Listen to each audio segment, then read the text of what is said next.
dont les sujets s'intitulent Étude de l'algèbre tensorielle aux algèbres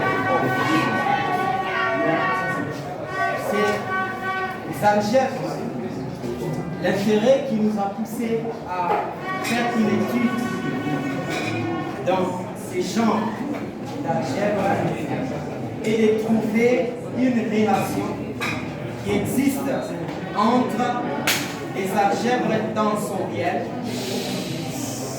et les algèbres de Hopf. Nous pouvons nous poser une question. À ces propos, existe-t-il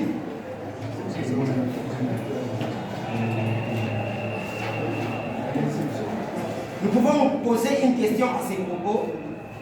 Comment traduire l'axiome d'existence d'un inverse sur les bigèbres? Alors, pour arriver à répondre à cette question, nous nous sommes fixés quelques objectifs. Et ces objectifs sont tels que utiliser les produits tensoriels pour construire les algèbres de Hopf à partir des bigèbres.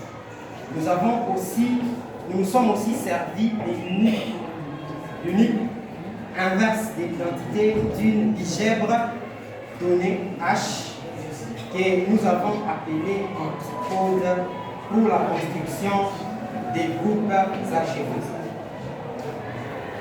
Dans la réalisation de notre travail, nous pouvons dire que ce n'était pas une mince affaire. Pourquoi? Car dans nos bibliothèques locales, il n'y a pas de documents qui traitent des algèbres de Hopf. Et surtout, pendant cette période où l'année a été perturbée par la pandémie de Covid, nous avons eu certaines difficultés de consulter les cybercafés. Mais pour arriver à atteindre notre objectif que nous nous sommes assignés, les méthodes analytiques et démonstratives nous ont été d'une grande utilité, tandis que pour collecter les données nécessaires à l'élaboration de notre travail, nous nous sommes servis de la technique documentaire. Les algèbres de Hopf étant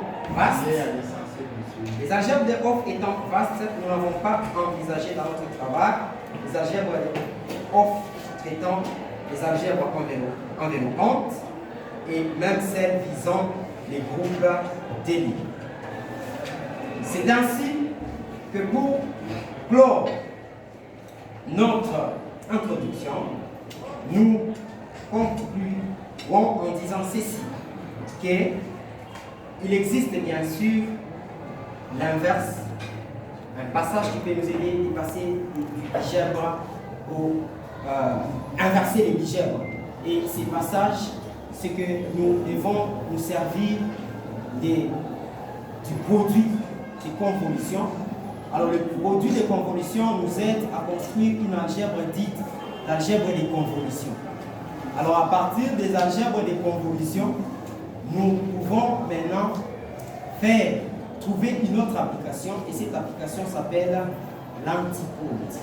Et c'est au travers de cet antipode que nous avons atteint nos objectifs. J'ai dit et je vous remercie. Merci.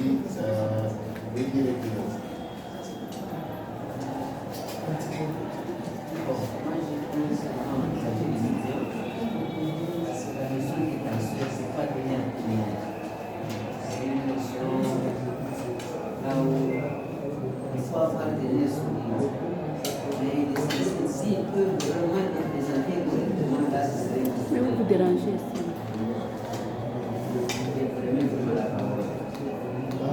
Monsieur Kacha.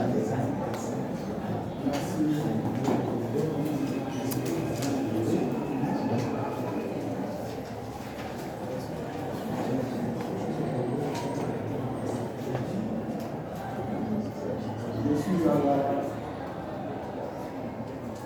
8e page.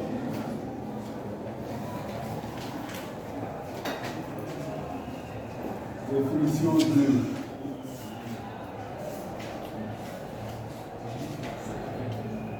vous avez le message vectoriel et vous avez défini l'algèbre tensorielle.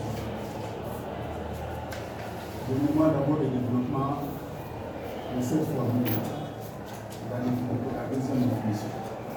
Merci beaucoup, monsieur. Pour ça, au tableau. Voilà. Ce que nous pouvons éclairer à notre opinion, c'est que Nous pouvons éclairer notre opinion. nous avons TDV qui est égal, ça c'est la somme directe, qui va de N0 à l'infini et V produit tensoriel M. Voilà. Ceci, c'est ça la définition d'une algèbre tensorielle. Alors, cette algèbre tensorielle, lorsque nous la développons, comme on nous a posé cette question, nous allons prendre la première valeur que nous aurons sera K. Alors, comme ici, il y a une infinité de sommations, nous prenons la sommation, qui est la somme directe, et nous prenons V, notre vecteur, parce que nous avons pris le vecteur V. Nous prenons le vecteur V avec le produit tensoriel du vecteur V avec l'unité. Nous prenons plus, cette fois-là, nous prenons le vecteur, notre vecteur V avec le produit tensoriel. Si nous prenons V1 avec V2, plus encore, nous pouvons prendre le produit tensoriel toujours de V, cette fois-ci, bon, pour ne pas s'aimer les confusions. Produit tensoriel, cette fois-ci je suis à 2, je prends 3, et après cela, je vais continuer de cette façon jusqu'à généraliser cela,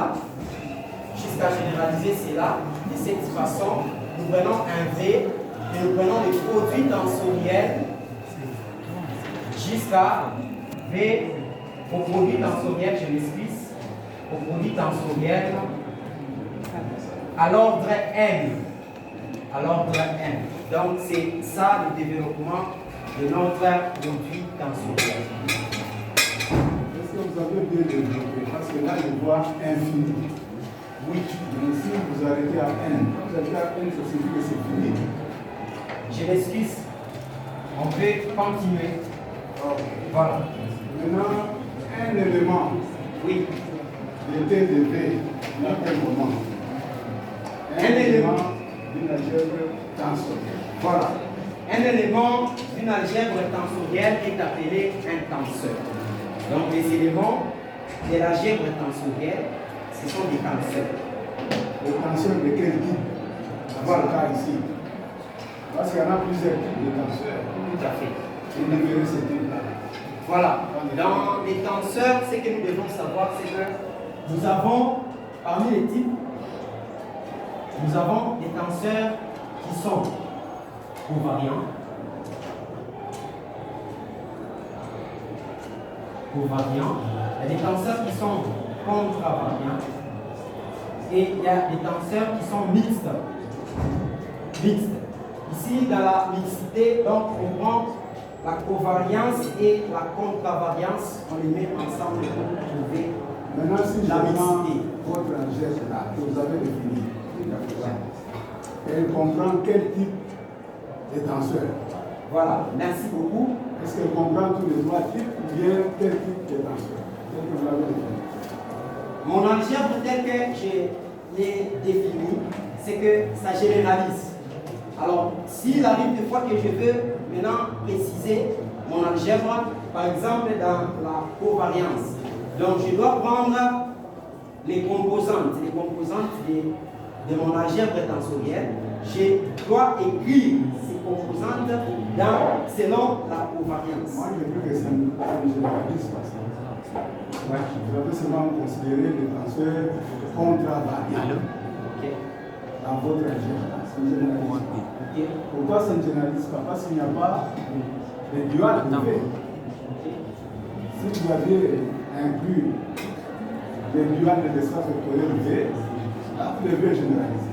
Mais si vous ne tenez pas compte de la V, Quand vous ne tenez pas compte de la dualité, vous n'avez pas généralisé. Vous avez souvent défini le tenseur comme travail. Maintenant, utilisez l'espace dual. Et veuillez me définir l'autre type d'algèbre. Ok, l'algèbre où on Tenseur maintenant dual. la dualité. Voilà, cette algèbre sera composée parce que ça sera toujours notre TDV.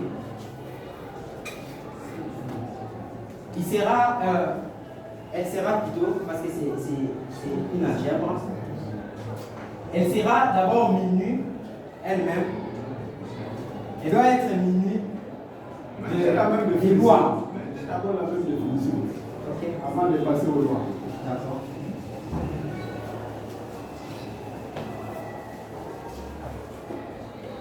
Dans la dualité, c'est que... Oui. Dans la dualité, c'est que nous allons ajouter... Toujours la somme directe. Ouais. Nous allons ajouter ceci. Comme ça va toujours de n et 0 à l'infini. Donc, nous devons mettre V par le dual de V star. Et puis nous prenons le produit tensoriel à n. Voilà. Pour développer cette algèbre, c'est que cette fois-ci, parce que dans le dual, on inverse. On change le sens des flèches. Dans la dualité, on essaie d'appliquer si on était... Les duals d'un espace vectoriel. On va inverser quel sens de flèche là-bas. Alors, nous aurons K.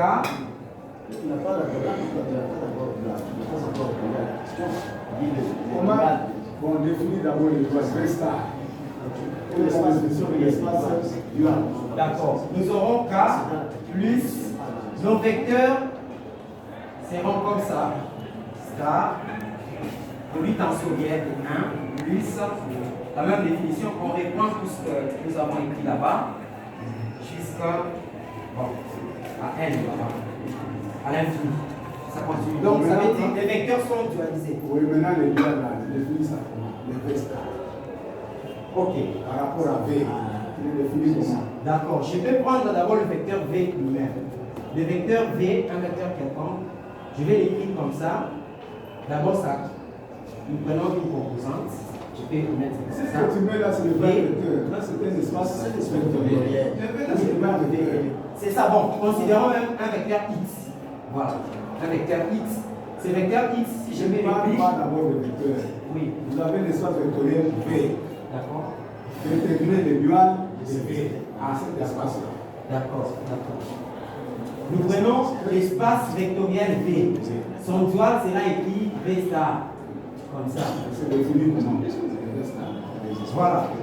Pour définir le V star ici, c'est là où je disais qu'il fallait que je puisse d'abord définir un vecteur. Non. Un vecteur, et puis maintenant je dualise ces vecteurs. Je vais changer, bon, d'une manière globale, je vais changer. Si j'avais la covariance, j'aurais la contravariance. C'est ça. C'est l'ensemble des applications de V vers K. Ok. Là, je change, j'inverse les sens. Non, il n'y a pas d'inversion de sens là. V.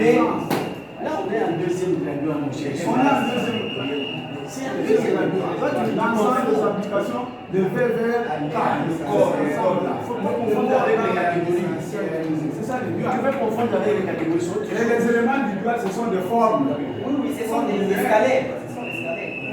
Des fonctions scalaires. Des fonctions linéaires. Des fonctions scalaires. Il n'y a pas inversé le sens. Il n'y a pas inversé. Là, c'est on peut parler des catégories. Bon, maintenant, si tu écris, tu mélanges les deux. T de V là où il y a le vecteur V, et T de V là où il y a, tu mets aussi les duals pour obtenir les tenseurs mixtes. Comment est-ce que tu vas écrire ça? Ok. Merci. Pour obtenir les tenseurs mixtes, donc nous allons écrire l'algèbre vient de T de V, tu vas vérifier. donc nous avons T de V. Il n'y a pas un autre vecteur. Les substituts. Vous voulez la sauver ou pas? Je vais défendre. Merci. TDV. Alors, nous devons Toujours en utilisant la somme.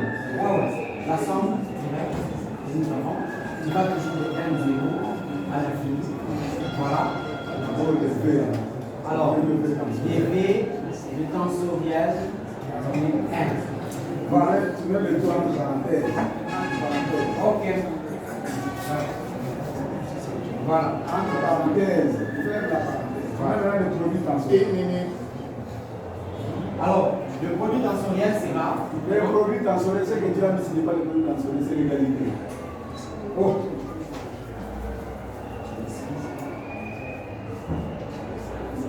Voilà. Le produit tensoriel et notre algèbre qui va toujours de 1 et 0 à l'infini. Maintenant, on introduit V le doigt. Voilà. Est égal. Alors, Bon, dans ces cas, là, ça te permet d'obtenir des tenseurs mixtes. ouais. C'est-à-dire qu'il y aura des tenseurs contravariants et des tenseurs covariants. Maintenant, je passe à l'essentiel. Ça, c'est la base. Ouais. Parce que ton étude consiste de passer de l'algèbre tensorielle à l'algèbre de off. Oui. Ici, j'ai terminé avec l'algèbre tensorielle. Bon, maintenant, quelles sont les étapes?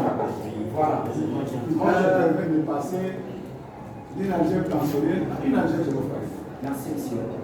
En fait, comme je l'ai souligné dans mon introduction, c'est que pour arriver à définir une algèbre tensorielle, nous avons des étapes. La première des choses, c'est que nous devons d'abord connaître convenablement ce qu'on appelle les produits tensoriels. C'est qu'on vient d'utiliser dans les algèbres tensorielles. Alors, au travers du produit tensoriel, le produit tensoriel va nous permettre à définir l'algèbre tensorielle. Dès qu'on a l'algèbre tensorielle, nous allons passer à une autre algèbre. Cette algèbre, ça sera appelée comme étant une cogèbre. Alors, qu'est-ce qu'on appelle une cogèbre? Une cogèbre, c'est aussi une forme d'algèbre. Maintenant, cette fois-là, on a inversé. On a inversé les applications parce que dans l'algèbre tensorielle, nous aurons à définir deux autres applications. Et la première application, c'est l'application M qui est le produit. Et la deuxième application, c'est l'application NETA qui est notre unité. Alors, au travers de ces deux applications, lorsque nous allons introduire un autre produit, mais qui sera aussi une autre application, cette fois-là, ça sera notre coproduit delta. Lorsqu'on prend le coproduit et ici, à l'état, on va définir aussi une autre unité. Cette fois-là, ça sera appelé une co-unité que nous avons souligné dans notre travail comme étant epsilon. Alors, avec ces applications, quand on les met ensemble, on va trouver ce qu'on appelle une cogèbre. Alors, au travers de la cogèbre va nous permettre maintenant d'étudier une autre forme, une autre structure qui sera cette fois-là ce qu'on appelle une bigèbre. Bigèbre, ça signifie bialgèbre. Cette fois-là, on combine maintenant l'algèbre tensorielle qu'on a mis avec notre cogèbre. On forme une autre algèbre qui aura toutes ces applications incluses à l'intérieur pour avoir ce qu'on appelle une bigèbre. Maintenant, cela, ce n'est pas suffisant. Nous devons aussi étudier ce qu'on appelle notre produit, qu'on appelle notre produit de convolution, beaucoup plus utilisé par l'étoile. Alors, le produit de convolution sera aussi notre application. Cette application va intervenir à inverser notre produit avec notre coproduit pour trouver une algèbre dite l'algèbre des convolutions. L'algèbre des convolutions maintenant, comme on avait déjà défini une bigèbre, parce que le problème était de trouver l'inverse. L'inverse à partir d'une bigèbre. Maintenant, c'est ces produits de convolution là qui va nous aider à trouver l'inverse sur la bigèbre et ce qu'on appelle l'antidose.